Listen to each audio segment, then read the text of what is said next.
Hey guys, what's up? This is Coach Vass here. Thank you for joining me with the OTF Audio Daily Beats. As always, if you're new, appreciate you listening, finding this group me as we go over these workouts. We're going to go over Thursday, January 2nd. This will also repeat on Sunday, January 19th. We're going to see power on the treads, strength on the rower, and then endurance on the weight floor. We'll talk about the key concepts, break down the tread blocks, and the weight floor rower, and then also talk about the 3G. For this one, you just need dumbbells and straps. No benches out are necessary, but I personally like to keep the benches out to use as options for any lower body exercises. For the treads, we're gonna have 4 blocks, same pattern, but the push and all out get shorter each block. And your goal is to hit your best all out at the end of each block. On the rower, every time you go all out, count your strokes. Get the distance done in the same or fewer strokes each time. On the floor, you have 2 blocks. Build total body endurance in block 1, and then tackle 3 exercises at 3 different speeds in block 2. So on the treadmills, 4 blocks, and we are gonna see a push, base, all out, walk recovery, all out sequence. And what we'll notice is the push, the all out decrease in time every block.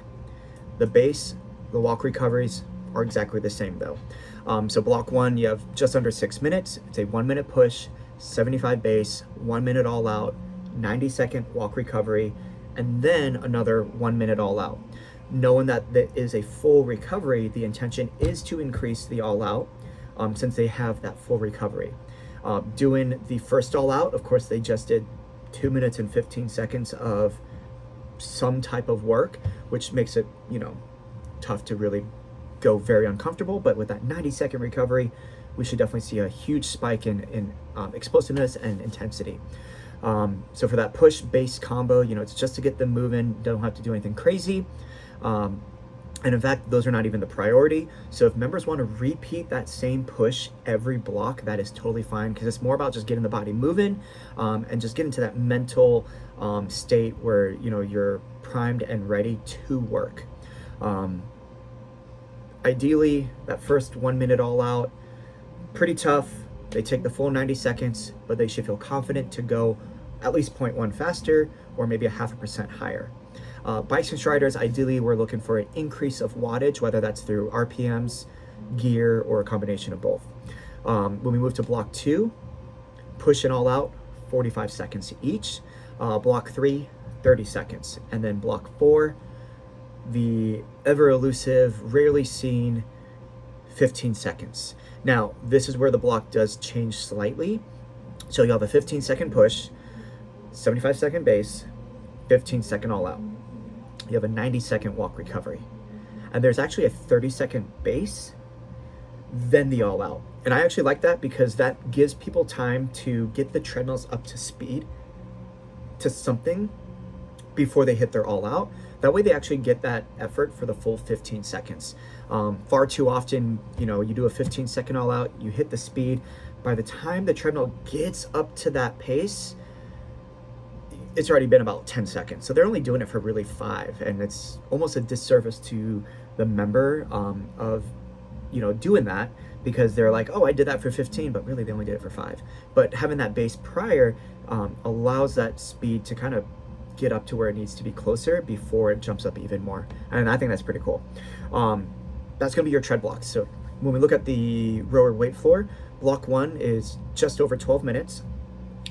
This will be combined between blocks 1 and 2 of the treadmill. For the weight floor, we're gonna see half kneel and single arm shoulder press, whichever knee's down, that's the side the dumbbell is on. They're doing 12 reps on each side. Then they have the bear plank alternating kick through, 10 total, and then a single arm deadlift. Key thing with that single arm deadlift is thinking about shoulders and hips stacked and they stay in line as they hinge over. Far too often with the weight on one side, people will twist. So a cue I like is, pack the shoulder back, or you have an orange underneath, you're trying to squeeze the juice out. That way the upper back stays tight on that side as they hinge back into that. They'll do those 3 exercises, rest, and then they're gonna do a 150-meter all-out row, but they wanna complete it in as few strokes as possible. So the all-out is from the leg drive to generate the wattage rather than the stroke rate and the momentum. With 150, hopefully people can do it in about 12 to 15 strokes or fewer. And then every round, try to match that, or, if they can, do it in one less. With the amount of time of this block and the back and forth, they'll probably get about 3 rounds or so, and maybe start a 4th round of the weight floor. So 3 opportunities for the treads, or for the rower. Now the second block, just on the weight floor, 3 movements. You have dumbbell sumo squat, strap low row, and then the dumbbell double crunch. And we're gonna do the first movement 3 different ways, then they go to the next movement 3 different ways, and then the final movement 3 different ways. The first way is a strength focused tempo, so standard tempo, 2 counts down, pause, 2 counts up. The next 3 is going to be a slow eccentric, so 3 counts down, pause, 1 count up. If you want to be really evil, maybe challenge them to do 3 seconds up, just saying.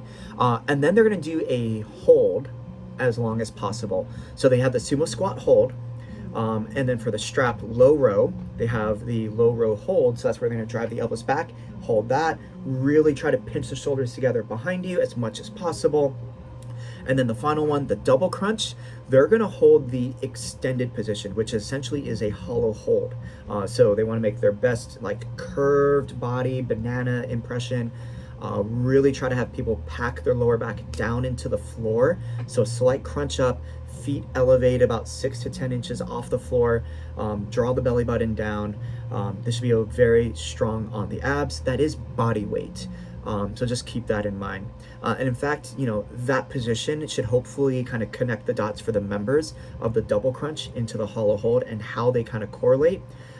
Because the double crunch, we still want to keep that neutral spine through the lower back as they extend out and away, which puts them into that hollow hold, and then they crunch in. All right, when they finish that, they go back to the sumo squat and they'll just run their way through that. And then for the finisher, it's their choice of any of those 3 movements. And then for 45 seconds, they'll do 30 seconds of a regular tempo. That's gonna be when the treads are doing that 30-second base. And then they'll do a 15-second hold when the treads hit their all out. And that's a 2G. When we look at the 3G, we're gonna see 3 blocks on the treads, 1 long block on the floor, and then 2 blocks on the weight floor. Now, on the treads, we're gonna see similar setup where the push and the all out will decrease every block. Base and walk recovery stay the same. So for this one, it's a 1 minute push, 45 base, 1 minute all out. Walk recovery is 1 minute, and then they have that repeat all out to try to improve on. They'll have 75 seconds to recover before block 2. Now they're going to see 45 seconds for the push and all out. Base is still 45, walk recovery still 45, and then the third block, 30-second efforts. So 30 push, 45 base, 30 push. 1 minute walk recovery, or all out, then walk recovery, and then hit that all out. Now when it comes to the rower, it is 1 long block for 14.5 minutes, but they're gonna have 3 parts. Part 1, 10 is the magic number, so 10-stroke row, they're gonna rest, reset, do another 10 strokes, rest, reset, do it a 3rd time. Ideally, every time they match or beat their row distance. So what I would do is when people do their first 10, have them wait for the water to stop, which takes about 20 to 30 seconds. That should be enough rest. Then they hit new interval, then they go. And then their goal is to try to beat that stretch goal there. Then when they finish those 3 rounds, they will complete a single leg alternating halo, 8 on each leg, and then the med ball reverse lunge hold to the angled press. So that's where they have the med ball here. They're gonna step back into that reverse lunge hold, and then press up into it. So that med ball sequence will be done once, then they move to the next part.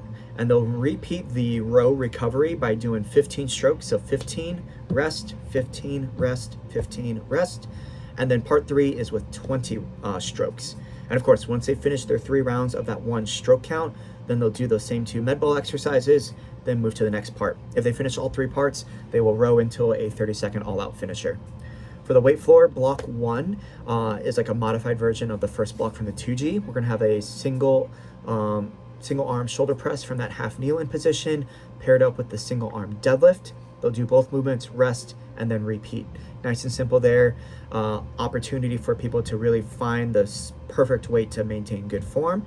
And then on block 2, it's 8.5 minutes, and it's going to be the same block 2 from the 2G. So they'll have the 3 movements, 3 different tempos, standard, slow, and then the isometric hold.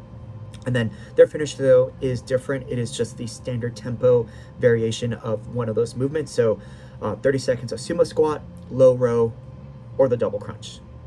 All right, that's it. Best of luck on this one for the Thursday, January 2nd workout. As always, any feedback, let me know. Otherwise, coach it down.